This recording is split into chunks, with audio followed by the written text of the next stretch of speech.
Je suis à présent avec Claude-Jean Antoine, président du festival Nancy Jazz Pulsation. Bonjour Claude-Jean. Bonjour. Claude-Jean, vous êtes président donc, de ce festival, vous avez de multiples métiers dans la musique. Pourquoi exercez-vous ces métiers et qu'est-ce qui vous a animé tout au long de votre parcours? Alors déjà, je suis le cofondateur de ce festival, mais j'ai exercé différents métiers, une partie dans l'industrie, mais une bonne partie dans ce qu'on pourrait appeler le spectacle, les musiques actuelles. J'étais mêlé à l'histoire de l'implantation des zéniths en France, puis j'ai fini par en diriger un à Nancy, qui a un zénith un petit peu particulier, parce qu'il a une salle normale, et il s'ouvre sur un amphithéâtre de 25 000 places, salle de plein air. Alors c'est un métier de plaisir, c'est un métier jouissif.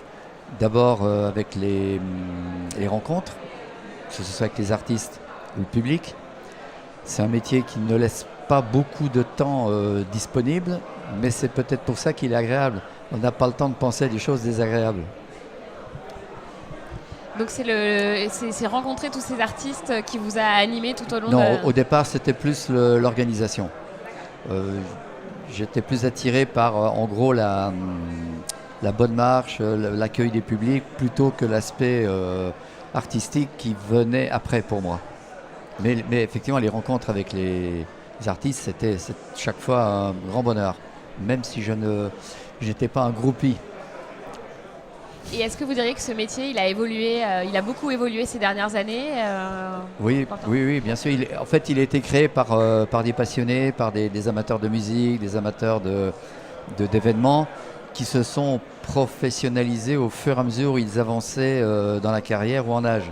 Alors que maintenant, on rencontre les jeunes gens qui arrivent, qui ont des formations exceptionnelles de haut niveau et qui ne passe pas par toute cette période d'apprentissage que nous on a mis des années avant de devenir un petit peu des experts ou des professionnels. Eux ils sont déjà des professionnels en arrivant, avec les problèmes que ça peut rencontrer, mais voilà, c'est plutôt des gens de très bon niveau. D'ailleurs un exemple, aujourd'hui pour avoir une licence d'entrepreneur de spectacle, il faut justifier d'un diplôme d'enseignement supérieur. C'est une reconnaissance aussi du métier. Et alors justement, vous êtes engagé sur ces sujets de la formation des jeunes au métier d'entrepreneur de spectacle. Où en est-on aujourd'hui? Comment on se forme pour devenir entrepreneur de spectacle? Alors, entrepreneur de spectacle, c'est un métier qui est réglementé puisqu'il faut une licence qui est délivrée par l'État. Alors des formations, elles sont multiples parce qu'on arrive, c'est un petit peu comme le journalisme, on peut arriver dans ce métier-là par l'université, par des formations techniques, par l'expérience, par l'apprentissage maintenant, parce qu'il y a des CFA d'apprentissage au métier de la scène, il y en a entre autres à l'Opéra National de Lorraine par exemple. Donc voilà, il y a beaucoup de formations très différentes et de différents niveaux. Et puis il y a les formations techniques, mais je ne parle pas là des formations artistiques bien évidemment. Et est-ce que ces formations, justement, elles ont évolué et est-ce qu'aujourd'hui, il y a des besoins, vous sentez qu'il y a des besoins particuliers pour se former à ce sujet-là? Elles ont évolué dans la mesure où aujourd'hui, quand vous dirigez une entreprise de spectacle, que ce soit une salle, un festival ou de la production, vous avez tout de suite des personnes formées. Alors après, il faut les former à la propre culture de l'entreprise dans laquelle ils travaillent, mais il y a déjà tout un travail qui a été fait. Et moi, je suis toujours scotché quand je vois la qualité de ces gens, de ces jeunes gens, quoi. Moi, je vois des stagiaires qu'on a, c'est incroyable, parce qu'ils sont vraiment très très bien. Ça fait plaisir. Vous êtes optimiste, c'est bien. Et alors, je voudrais revenir sur le sujet du jeune public, l'accessibilité au jeune public. À Nancy, dans votre festival, vous travaillez pas mal sur ces sujets-là. Oui, ça c'est quelque chose qui nous tient à cœur depuis très longtemps, parce qu'on a démarré dès le début de ce festival. Il y avait ce volet éducation artistique, pédagogique, appelons-la comme on le veut. Alors ça va depuis des interventions dans des écoles primaires ou collèges. Ça va aussi par des concerts où on invite. Par exemple, on invite 2000 élèves de CM1 à assister à un vrai concert avec son, lumière, pas une animation, quoi. Et puis, l'autre aspect, c'est sur les plus grands, les étudiants, où là, on peut intervenir. Je ne suis pas le seul, hein, dans notre métier. Les formateurs nous appellent, les profs nous appellent pour amener l'expérience et raconter un petit peu comment s'organise ce métier. Parce que les jeunes ne connaissent pas l'organisation du spectacle vivant en France. Les aides, les formations, cette histoire d'autorisation professionnelle, hein, de licence. On est un des rares pays dans le monde, peut-être même le seul, où il est nécessaire d'avoir une licence pour exercer ce métier d'entrepreneur de spectacle. Alors quand tu es entrepreneur, hein, c'est salle, c'est diffuseur, producteur, festival. C'est l'ensemble du champ.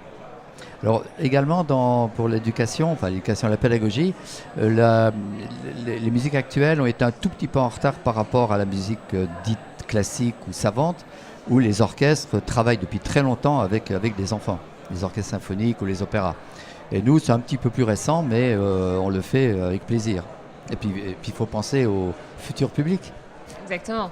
Et donc les initiatives se multiplient, vous en voyez de plus en plus voir le jour justement auprès du jeune public dans les musiques actuelles? Oui, c'est important d'ailleurs. Aujourd'hui, il y a même pour les festivals qui sont encore aidés avec des subventions, il y a même des critères qui reposent là-dessus, où il faut mettre des actions de cet ordre-là. Pour terminer, j'aimerais revenir sur votre festival que vous présidez, Nancy Jazz Pulsation. Oui. Ce festival qui a un certain nombre d'années d'existence. Oui, 45 ans. 45 ans. Quels sont ses principaux enjeux aujourd'hui? Alors, en fait, c'est un festival urbain qui se déroule donc dans une ville, qui utilise à peu près toutes les ressources en lieu d'une ville, mais également avec 2 chapiteaux qui sont montés dans un parc public en centre-ville. L'Opéra National de Lorraine, des CDN, Centre Dramatique National, SMAC, etc. Mais également des parades dans les rues, des interventions dans les centres commerciaux, mais aussi maisons de retraite, hôpitaux, centres de réadaptation, avec un très fort volet de ce niveau-là. On intéresse par exemple des enfants, des pré-ados, de quartiers dits un petit peu délaissés, et ils ont des stages avec des restitutions qui peuvent durer 5-6 mois sur l'utilisation de samplers ou la création d'orchestres, voilà. Donc ça c'est également un festival qui est à la fois généraliste et spécialisé. C'est qu'en gros il présente tout le champ des musiques actuelles. Le rock, le hip-hop, la chanson, les musiques électro, mais également le jazz et les musiques du monde. Voilà, on est dans le champ complet. Avec quand même, on a une forte présence du jazz et de la musique du monde. Et vous voyez, cette année, par exemple, la formation, ça va il y a une soirée, par exemple, avec Eddie Despretto, Jana Dead, et le lendemain, il y a Henri Texier et l'orchestre Raphaël Imbert qui fait un hommage de Bach à Coltrane. Voilà, donc il y a un bon mélange, et c'est ce qui nous intéresse, que le public soit confronté à des choses qu'ils n'ont pas forcément envie d'aller, et on les surprend un peu, ou quelquefois on les piège, parce que dans un même programme où il y a 3 groupes, il peut y avoir 3 styles différents, donc les gens viennent pour un truc, puis ils en voient un autre, donc c'est bien. Et favoriser la diversité tout à fait. culturelle. Ouais. Merci beaucoup Claude Jean. Merci. Je vous souhaite une excellente soirée et à très bientôt. Bonne Merci. continuation.